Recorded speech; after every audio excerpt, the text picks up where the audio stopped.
Grande BH em pauta. Os problemas da sua região em debate na Band News FM. Belo Horizonte produz quase 4.000 toneladas de lixo por dia. Confira os detalhes com Washington Luiz. Eu já joguei muito pela janela do ônibus, não faço mais. É muita falta de ética e falta de educação, né? Por conta das pessoas que varrem as ruas, então a gente conserva o ambiente limpo. Principalmente ontem mesmo dentro do ônibus, o que eu mais vi foi a gente jogando lixo pela janela, saquinho de pipoca, biscoito e muito mais coisas. Um papelzinho de bala, com certeza. Isso é o que a gente mais vê. Ah, essa é uma cena muito comum no nosso dia a dia, infelizmente. Mesmo sabendo que lixo se joga no lixo, parece óbvio, mas nem sempre é assim que procedemos. Agora, e quando esse lixo, junto com outros resíduos, é colocado em qualquer lugar sem qualquer cuidado? Lixo não tratado é problema, polui o solo, a água, o ar e atrai animais que transmitem doenças. Aqui em Belo Horizonte se produz quase 4.000 toneladas de lixo por dia. Desse total, praticamente metade é jogada nas ruas da cidade ou acumulada em depósitos e entulhos clandestinos. A superintendente da Essência e Soluções Ambientais, Giovana Sete, nos conta que descartar o lixo sem cuidado resulta com a ação da chuva em contaminação do solo e da água. O problema é que quando a gente dispõe esses resíduos de forma inadequada, ou seja, quando a gente gera os famosos lixões, né, que não tem controle, que eles foram construídos de forma inadequada, na verdade não foram nem construídos, né, são grandes áreas que acabam recebendo esse resíduo, esse lixo, sem nenhum cuidado, né, sem nenhum cuidado ambiental. E aí o que acaba acontecendo? Esses resíduos dispostos de maneira inadequada, eles ficam sob a ação da chuva, do vento. E a chuva, quando cai nesses resíduos, elas acabam lixiviando, a gente chama, né? Lavando esse lixo, lavando esse resíduo e levando a contaminação desses resíduos, seja ele industrial ou doméstico, para o solo e para a água subterrânea. Para ela, a política de gestão de resíduos que algumas empresas têm adotado é um caminho positivo para ir na contramão da poluição. Muito do que é resíduo para uma indústria é matéria-prima para outra. Né? E aí a gente está falando na valorização dos resíduos, e que isso é fantástico, né? Porque pensando nessa coisa da escassez, de que o planeta é um só, né? E de que a gente uma hora vai acabar os recursos minerais, né? Verdade, mentira, e se isso é amanhã ou depois a gente não sabe. Mas pensando na questão do viés da sustentabilidade, é fantástico que a gente possa, o que não serve mais para mim enquanto indústria, pode servir para você como matéria-prima, né? E eu não preciso buscar na natureza essa matéria-prima. Eu posso reusar, reciclar, né, ou recuperar um resíduo que pode passar a ser matéria-prima. A questão ambiental, que envolve principalmente a destinação adequada dos dejetos, é uma preocupação nacional. E uma das discussões recorrentes aborda como esse lixo é manejado, que reflete diretamente na conservação das águas, nas catástrofes ambientais e no bom funcionamento dos centros urbanos. De Belo Horizonte, Washington Luiz. Durante esta semana aqui na Band News FM Belo Horizonte, discutimos o desenvolvimento sustentável. O tema foi debatido com uma série de especialistas. O professor da FUMEC, José Cláudio Junqueira, doutor em saneamento, meio ambiente e recursos hídricos, falou conosco sobre mudanças climáticas. A disponibilidade de água do planeta é destacada pelo professor. A quantidade de água no planeta é sempre a mesma. O que muda é a disponibilidade de água. Então, se hoje temos nascentes com água, pode ser que amanhã não teremos água nessas nascentes. Se hoje as águas em muitos locais ainda estão percolando para alimentar nascentes, podem ser que elas estejam escoando para os fundos de vale. Ou seja, as mudanças climáticas que estão ocorrendo face ao aquecimento global, elas também mudam uma série de fenômenos atmosféricos. Então nós temos aí maior formação de chuvas, maior precipitação, portanto inundações. O professor titular do Departamento de Engenharia Elétrica da Universidade Federal de Minas Gerais, Fábio Gonçalves Jota, disse que deveríamos nos atentar para o consumo de energia. A primeira coisa que nós temos que reconhecer é que, de certa maneira, a gente tem voltado a nossa atenção para essa questão do uso da energia para o lado da geração. Eu acho que uma das coisas que a gente pode fazer e não vai mudar muito a questão do custo financeiro é voltar para o lado do consumo. Não se presta muita atenção como a energia é consumida, como ela é usada. E o que a gente observa é que há uma grande quantidade de desperdício, e esse desperdício pode ser transformado numa forma de geração de energia. A gerente do núcleo Petrobras de Sustentabilidade da Fundação Dom Cabral, Maria Raquel Grassi Marques, define o que é economia verde. Ele define a economia verde como aquela que resulta em melhoria do bem-estar da humanidade, igualdade social e, ao mesmo tempo, que reduz significativamente os riscos ambientais e a escassez ecológica. Levando-se em conta todos os temas tratados na Rio+20, no Congresso do ICLEI, aqui em Belo Horizonte, durante esta última semana, o Grande BH em Pauta discutiu também a redução da pobreza. O secretário municipal de Políticas Sociais de Belo Horizonte, Jorge Narras, destacou a inclusão da população no programa Bolsa Família. Temos em Belo Horizonte, segundo o IBGE, 79 mil famílias, segundo o recente censo, com uma renda familiar per capita menor do que R$140, que é o critério de inclusão mais aceito e é o critério de inclusão no programa Bolsa Família. Destas, cerca de 50 mil famílias têm uma renda familiar per capita de até R$70. Bom, muito bem, o ouvinte que está estranhando me ouvir aqui no ar agora, porque até então eu não estava com vocês no nosso jornal Band News Minas, primeira edição. Comendo pipoca lá fora. Não estava comendo pipoca. Pipoca foi o tema da Roberta Zampetti, né? Ela me falou ali. Eu estava no outro compromisso, um compromisso da casa, inclusive, evidentemente, e eu não podia deixar de participar com vocês desse Grande BH em Pauta, que é um tema de extrema importância. Nós estamos falando ao longo de toda essa semana sobre as questões ligadas à sustentabilidade e as questões ligadas à sustentabilidade da nossa cidade, da nossa região metropolitana. Então é importante mesmo que eu viesse aqui. Foi um pedido da Luciana Viana e eu atendi com muito prazer para a gente encerrar esse Grande BH em Pauta. E para a gente terminar então e concluir esse debate, nós vamos conversar agora com o especialista em desenvolvimento e também colunista da Band News FM, o senhor Milton Nogueira. Senhor Milton, muito bom dia para o senhor. Bom dia. Prazer falar com o senhor aqui ao vivo na Band News FM.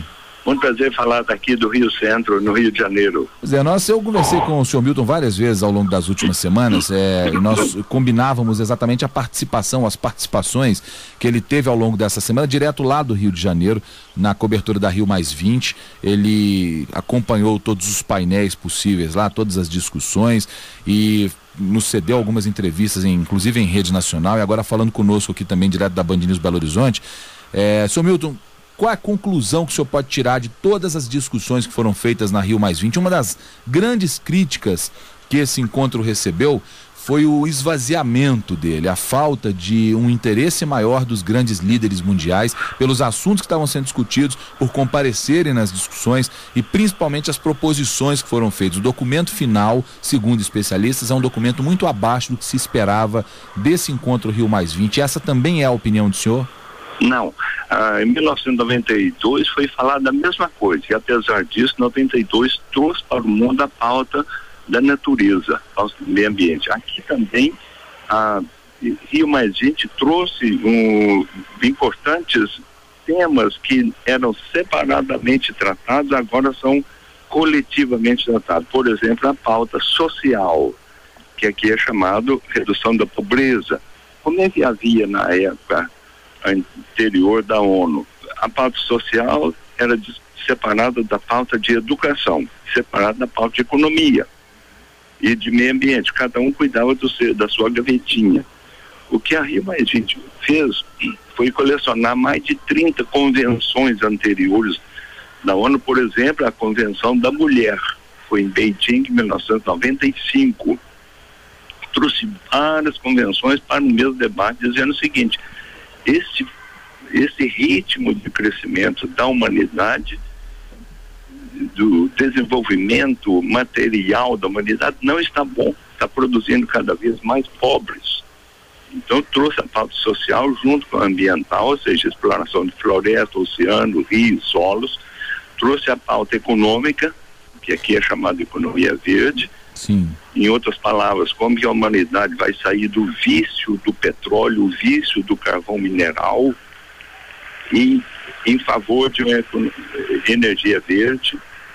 Então, a conferência teve esse enorme mérito de trazer simultaneamente coisas que incomodavam partes da humanidade, tanto os ricos quanto os pobres da humanidade, que incomodava separadamente. Então esse é o grande mérito da conferência. Uhum. E qual é o desafio de transformar tudo isso todo esse discurso em alguma coisa prática, senhor Milton? A maior dificuldade que particularmente coisas, eu vejo é essa, né? Transformar isso em prática. Tem várias coisas práticas, nem sempre práticas econômicas, mas pode ser prática social. Por exemplo, um acordo geral de que em florestas cada nação tem que fazer seu dever de casa, de fazer as medições do que é floresta, o estágio que ela está, se está sendo desmatado ou protegida. Então, primeiro, cada país fazer seu monitoramento, mas tudo dentro de uma regra coletiva, no mesmo método de medição para o país. Essa é uma forma prática, ou seja, daqui vai surgir nos próximos anos uma forma de manutenção das florestas. Por que manter as florestas? Primeiro, para tirar a descarada, que ela é apenas um bem econômico, para ser produzido e vendido. Tirar a descarada e deixá-la no lugar que ela sempre esteve, que é na natureza. Sim. A floresta é parte do regime cíclico da natureza, portanto, ali que ela tem que ser regulada ou monitorada. Então, tirou da pauta econômica e jogou na pauta de vida da humanidade. A floresta é parte do regime de vida, não só para quem vive na floresta, mas também para a atmosfera, para o oceano, tudo tem uma interrelação. E os países vão fazer isso, senhor Milton? O senhor acredita realmente na boa vontade ou no comprometimento dos grandes poluidores em cumprir os compromissos que foram assumidos? Boa vontade não, mas necessidade sim. Todos os países relataram nesta conferência e nos últimos 10 anos, todos eles relataram sofrimentos que eles têm com mau comportamento da natureza. Florestas que desaparecem sem causa evidente, solos que ficam inférteis, oceanos que entram em regime de violência, a parte da sociedade que perde renda, mesmo trabalhando cada vez mais. Nos países ricos está acontecendo isso. Então, por necessidade, os países veem que eles precisam de fazer uma agenda coletiva que seja de consenso, ou seja, não é a solução militar para resolver as coisas, mas é uma agenda de consenso. Como se fala na ONU, ou é a bala ou é a bula. Ou você tem uma fórmula, uma receita e uma posologia de aplicá-la, que é um tratado internacional, ou então tem que ter a solução militar. Portanto, respondendo a pergunta, isso vai ser feito por necessidade tanto de países desenvolvidos, quanto industrializados, quanto grandes, quanto pequenos.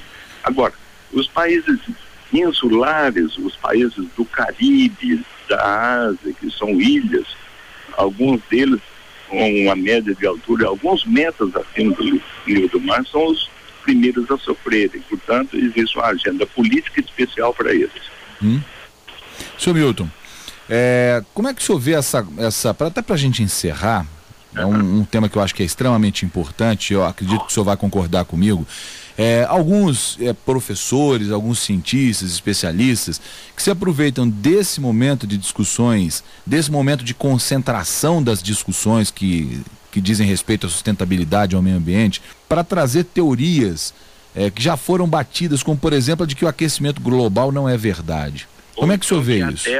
Que a Terra é o centro do universo, ou que a penicilina não cura, ou que os discos voadores é que trouxeram a civilização para a Terra. Existe uma coleção de, não são mais teorias, são crendices populares e circulam por aí. A gente lê isso em almanaques, em revistas mal informadas, é uma coisa divertida.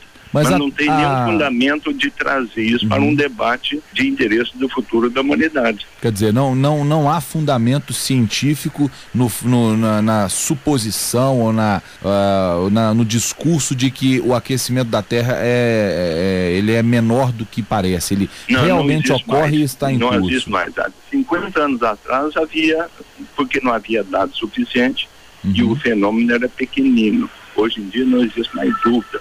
Agora, vai sempre aparecer pessoas com um grande ego perante a câmera de televisão falando desse tipo de coisa. Mas também são o mesmo tipo de pessoa que fala que o tabaco não faz mal para o pulmão, faz até bem para o cérebro.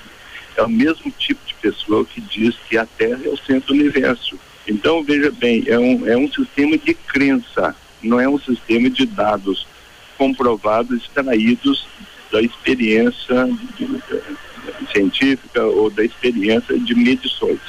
Muito Mas são bem. formulações. Bom, perfeito. Nós conversamos com o Milton Nogueira, que é colunista da Band News FM. Senhor Milton, o senhor foi secretário na ONU para o meio ambiente, ligado à questão das... funcionário de Nações Unidas em Viena, para Isso. projetos de desenvolvimento, sobretudo desenvolvimento industrial. Em relação ao governo, posteriormente, em relação ao governo de Minas, né? O senhor atuou junto à ONU a respeito daquela questão das metas do milênio, não foi isso? Não, depois de me aposentar da ONU há 10 anos, aí eu passei estou à disposição do governo de Minas para informar sobre o andamento das negociações internacionais de interesse do Estado. Por exemplo, biodiversidade, por exemplo, o regime de águas ou mudança do clima. Então, são negociações internacionais, aquelas que têm impacto diretamente na economia do Estado, na economia do Sudeste. Muito bem. Então, muito bem. Senhor Milton Nogueira, obrigado. Bom dia para o senhor. Obrigado por atender a reportagem. Muito obrigado, hein? Um abraço para o senhor.